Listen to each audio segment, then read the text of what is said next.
Ricky, it's the window, Wakima!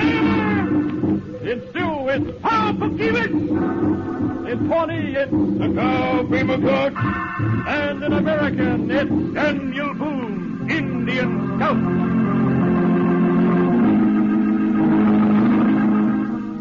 Against the stirring background of American history, out of America's flaming past and into your home tonight, blazing a trail of mystery and adventure, Daniel Boone, Indian Scout.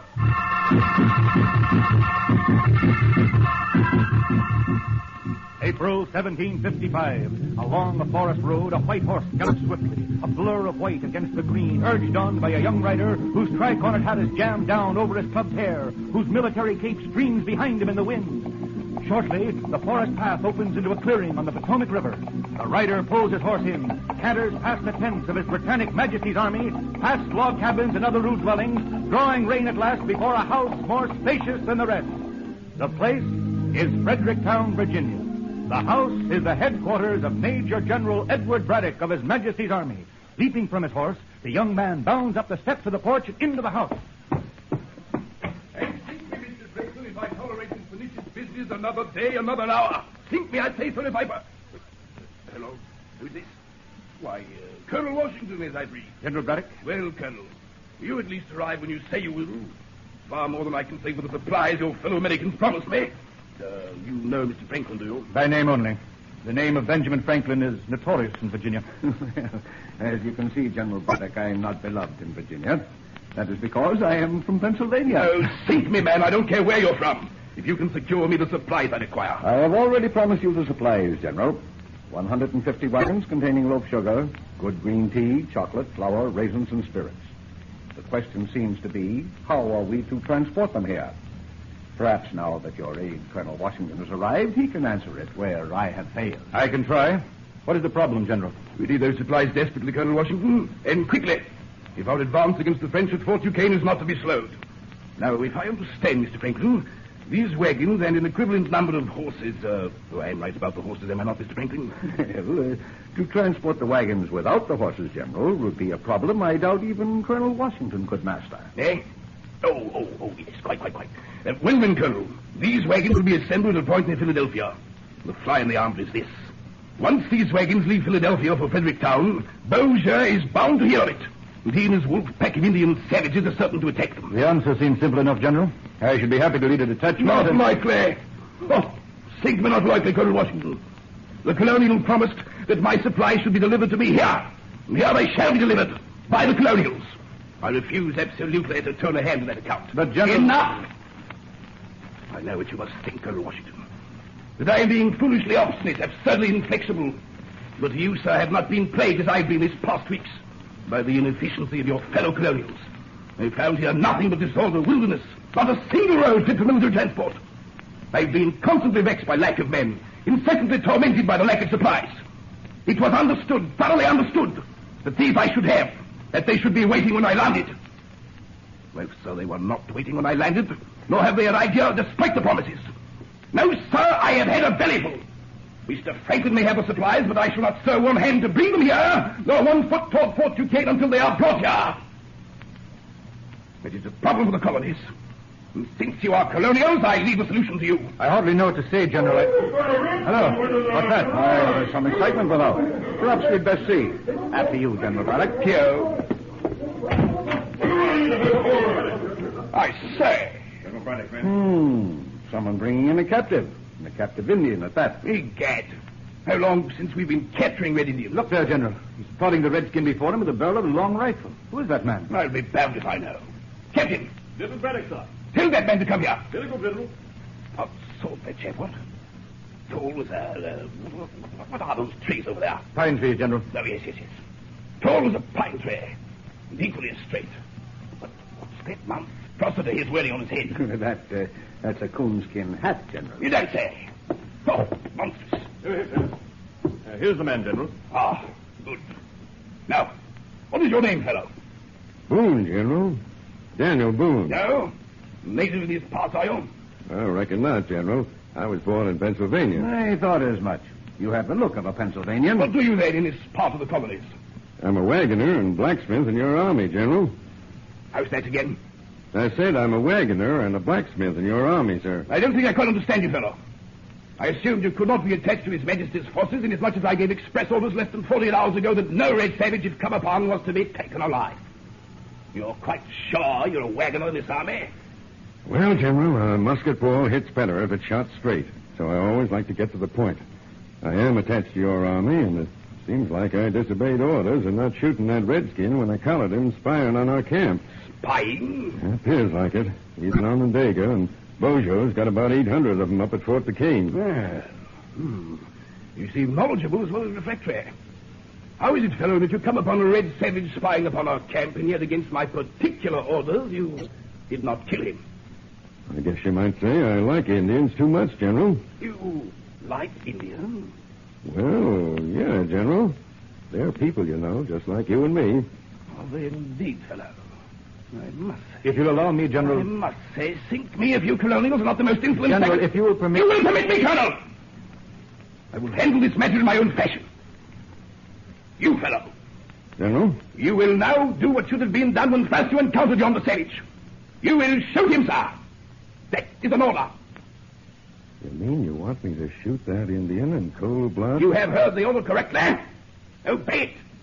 Why, I couldn't do that, General. You will do it, my friend, or enjoy the consequences of your refusal at dawn tomorrow. If you mean you intend to have me shot, General, I reckon that's the way it'll have to be. I've never killed a man that didn't try to kill me first, and I don't aim to start now. Insolence! Captain, seize off this very force. He is to be executed at dawn.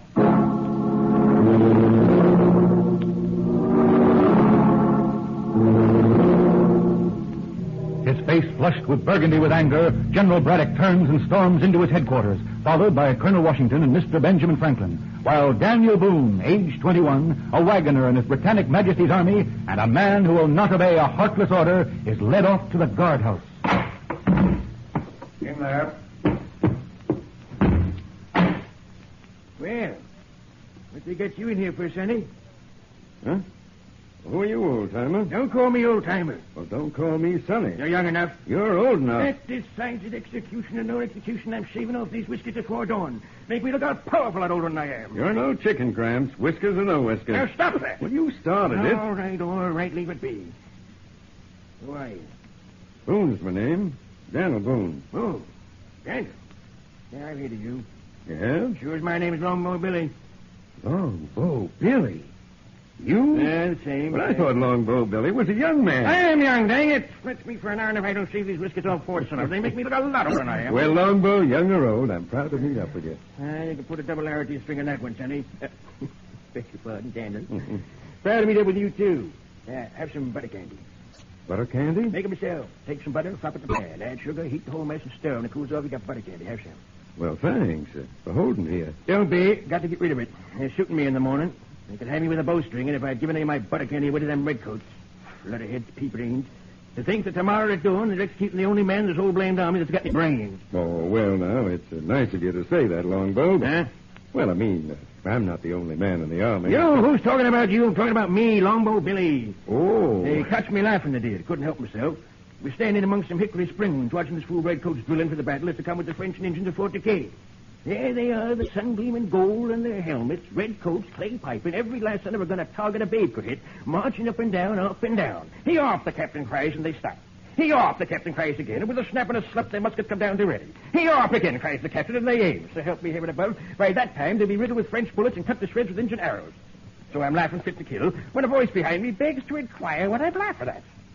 It's the colonel attached to Braddock's staff. That's all, Bob. Here I am. Execution at dawn. Well, we'll eat up this butter candy before that... What you hear, Colonel Washington? Colonel Washington? Yes. Well, Boone, Well, what, Colonel? I thought you'd like to know you'll not be executed in the morning. Well, that gives him a lot more time to eat this butter candy. Have some, Colonel. I beg your pardon. Well, don't have any then. As I was saying, Boone, Yes, Colonel? your name earlier this evening during that unfortunate contretemps had a familiar ring to me. I'd heard it somewhere before, though I couldn't exactly say where. Bothered me somewhat, and so I've been making inquiries among the men. I've discovered, Boone, that you enjoy a certain fame as a hunter and Indian scout. Your fellows are decidedly lavish in their praise of your ability. They say, in fact, that you're even superior to Longbow Billy, the celebrated frontiersman. That's a lie. Ain't nobody superior to Longbow Billy. I beg your pardon. Excuse me, Colonel, but this is Longbow Billy. This? What's the matter with this? I've always thought Longbow Billy was a much younger man. Got to shave off this beard. I just got to do it. The time has come. I tell you. Well, interesting, very well. Well, to get on, Boone. The fellows, as I say, were extraordinarily lavish in the praise of your ability. I don't think there's any praise due me, Colonel. I lived most of my life in the woods. I just naturally like to hunt. That's about all there is to it. On the contrary, I'm inclined to think there's a good deal more to it. Be that as it may, Boone, I communicated this information to General Braddock, together with a suggestion that he has seen fit to adopt. I'm afraid I'm not following your drift, Colonel. You will. Mr. Franklin, I believe you know him. Ben Franklin? Sure. Mr. Franklin has promised General Braddock that he will assemble 150 wagons loaded with supplies at a point near Philadelphia within 10 days. The problem was how those wagons were to be transported here safely. Beaujeu and his redskins are sure to find out about them and make a very serious attempt to stop and capture them. They sure are. Now, where do I come in, Colonel? I assured General Braddock that if anyone could get those wagons safely through, Daniel Boone could. It's a long shot, sir. Is the try worth your life? My life? At my suggestion, General Braddock has granted you a stay of execution. He will give your word to make no attempt to escape. If you bring those wagons through, Boone, the order for your execution will be forgotten. Yeah, get yourself shot at doing, Daniel. It'll be over quicker. Really? Longbow's probably right, Colonel. There isn't a chance of getting those wagons through. I think there is, if you lead them. I don't know. Well, I do. You try leading 150 wagons loaded with supplies to the wilderness from Philadelphia, and you'll wind up with Beaujeu's Injuns boiling you alive. Better to get shot by a firing squad. Nice and neat. I know what I'm talking about. Longbow's right, Colonel. There's no chance at all of getting those wagons through. You've got to get them through, Boone. What? I don't know how to say it, but we've got to win against the French at Duquesne. And we can't win without supplies. We need someone like you. Perhaps you won't get through, but, Boone, you've got to try. What's the matter to us who wins? All we wanted was to be let alone, to hunt and fish and make our living where we found it in the woods. If the English win, the woods will still be there. If the French win, the way Braddock's drilling his troops, they're sure to win. The woods will still be there. So what's the matter to us? For that matter, what does it matter to me? Huh? I don't know how to explain it. Matters, that's all. Boone, will you do it? On one condition, Colonel. Name it. Longbow Billy goes with me. Yeah. I'm not sure that can be arranged. It'll have to be, Colonel. I wouldn't figure on a trip like this without somebody I can depend on. I understand. Very well, Boone. Longbow Billy goes with you. What? Me get boiled and all instead of killed nice and neat by a firing squad? Take it easy, Longbow. Ah. All right, Colonel Washington, we'll try it. I knew I could count on you. You leave in the morning. Good luck. Yeah. Well, what? Looks like we've got ourselves into something. We got ourselves into something. You got me into this. Well, better than a firing squad. I don't know. Them engines ain't too bad by themselves. When they get messed up with the French, giggle water and all that, I don't know. Well, you're right. Well, Longbow, you don't have to go. It's up to you. What do you say? Have some butter candy, Dan.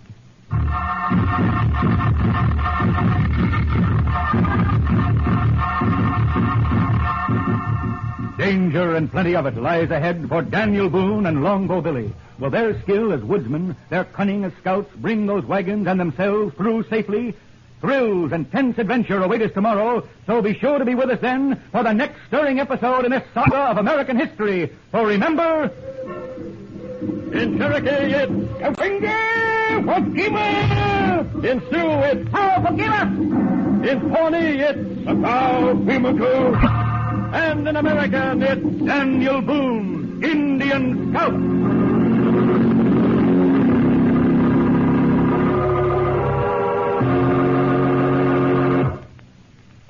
Gentlemen, you have just heard the first program of Daniel Boone, Indian Scout.